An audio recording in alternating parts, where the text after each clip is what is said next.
Hey everybody, welcome to Alliance War number 22, the second to last war for Odin's Almighty this season. I'm bringing in Blade, Stark, Spidey, and Vision, arguably my most powerful attack team, just on merit alone, on the champion's value without taking into account the situation. These are three super ultra powered champions. So I'm going to do my entire Path 5, hopefully boosted all at once, and I'm throwing on the 3 boosts that I normally do if I'm really trying to make a dent in the defense here, and that's the champion boost, the attack boost, and the health boost. I have a unduped science champion on this first node, and I'm thinking no idea. So it's actually a gladiator Hulk, which got me really nervous because you guys, if you've watched any of my war videos, you know that I am really bad at fighting this guy. But Stark Spidey seems to be doing okay, as long as it's not the poison node. For some reason, I'm really bad at that one. Yeah, and also this is a very good war for me. You guys will see. I do quite well, except for maybe towards the end I have a little bit of a hiccup. But yeah, it's mostly a very good war. So I get my first kill there, and Gladiator Hulk goes down. I move up to node 16, which is the kinetic reactor. Yes, kinetic reactor power reserve node. Is it? Yes, power reserve. So usually when it's an unduped tech champion, it is Punisher 2099, and it was again. Luckily for me, I have Stark Spider-Man. He's very good at kinetic reactor nodes because he will auto evade a lot of those specials. What people like to do is put champions with multi-hit special attacks on there so that they generate their next special attack with the kinetic reactor. So he is generating power quite quickly here, but there's no chance considering I get some poise charges built up, and a special one for Stark Spidey with 10 poise charges does like close to 20,000 damage, which is, you know, a huge chunk. So we're moving on to Masochism.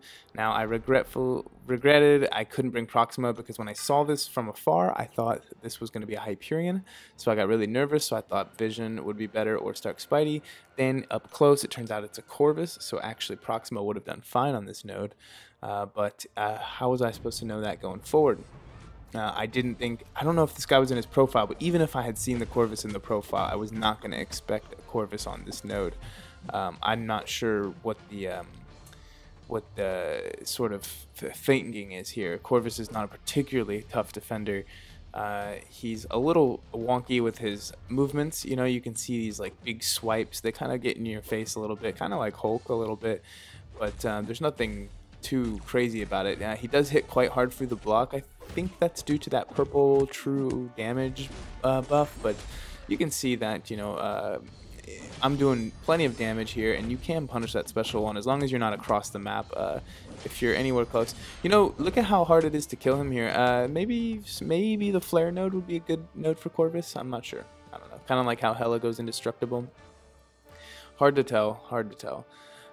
Anyway, so moving on to the next node. The only reason I brought Blade, literally the only reason I brought Blade to this war, well, aside from getting the extra poise charges, that's kind of nice. People, if you put a magic in my path, I'm gonna bring Blade, and I'm going to roll over her. I wish people would stop placing magic here.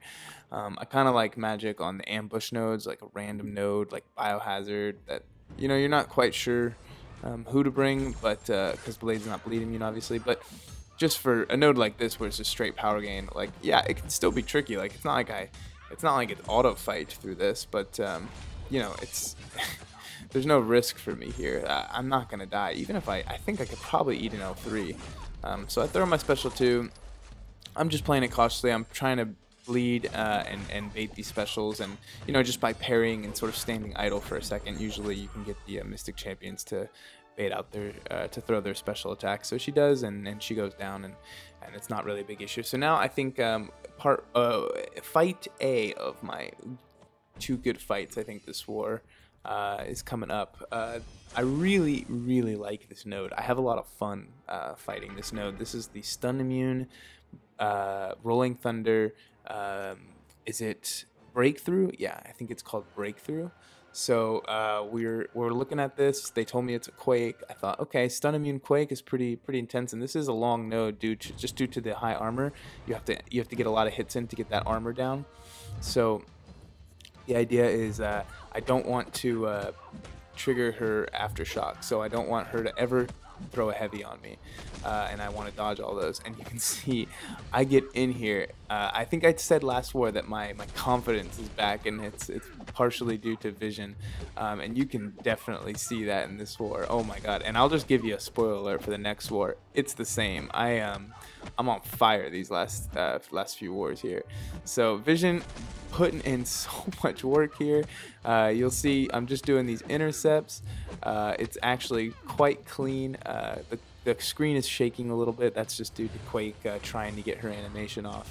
I throw my special 3 there just because I was like holding on to it. She throws a random heavy even though I wasn't blocking. So that was the only thing that made this fight not, I was about to say 100% perfect. And then I just throw that special 1, get a nice stand-up intercept, and it's all over. Perfect fight. Couldn't have asked for better. And just get ready because the next war, it's pretty similar with a much harder champion to fight. So we move up. I took a look at here and we talked as far as the team goes, and it made more sense for me to I think our leader told me to go ahead and take the Iceman with Stark Spidey, and someone else was, oh yeah, Harry was going to take the Void with Blade. So all good. This is Stun Immune Enhanced Special 1. I can see how Iceman would be sort of tricky here, but I think I wanted to check his SIG ability. Yeah, only 82. It's not low, but it's not high either, so I'm not too worried. Just in case I throw on, I do something, don't I? Let me see here. Let's see what I decide. I might be in this fight screen for a minute. Yeah, I think I throw on the regen boost just in case. You know, you can never be too sure.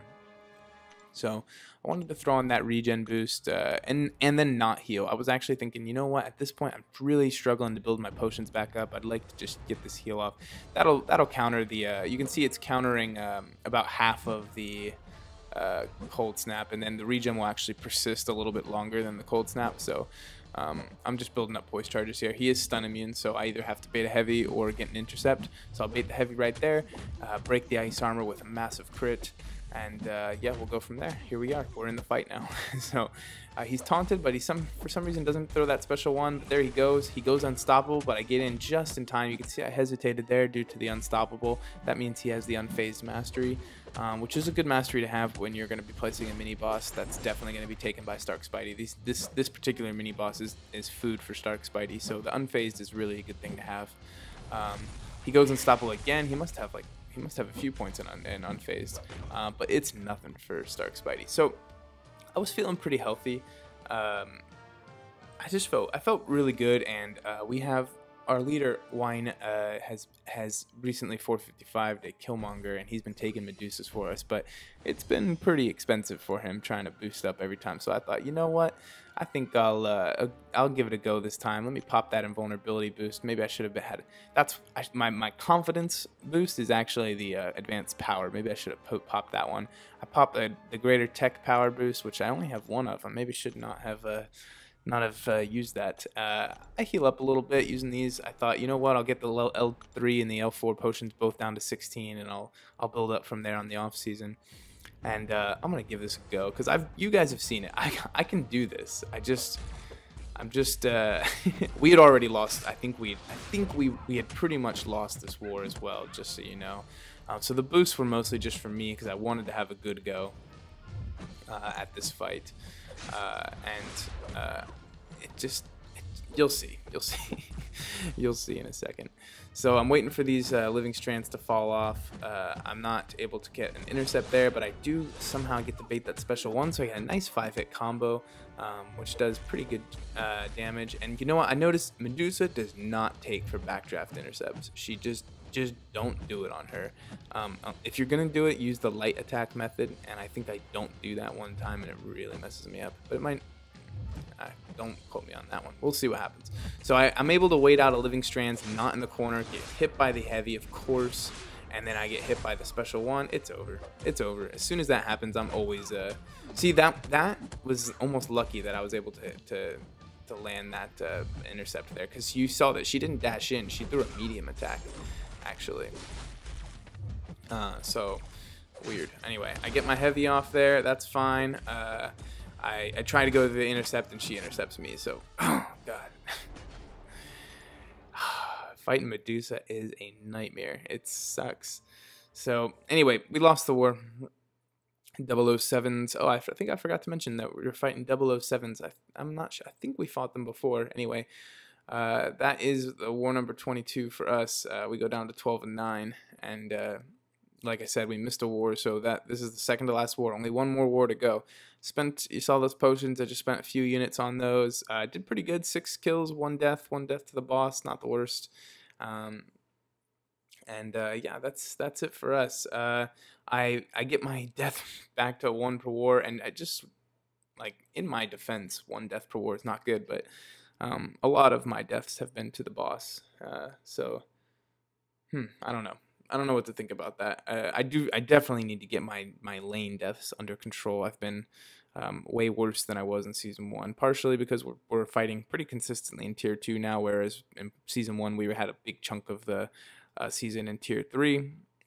So I just got to get used to it, and I think I am mostly used to it. I'm definitely getting them under control, and we'll see what happens in Season 3. I'm going to have to change the format up a little bit, streamline it a little bit more, because these war videos do take a long time to make, and I want to focus on doing some other stuff as well. So stay tuned for all that. Hope you enjoyed this war video, and yeah, we'll see you soon. Take care.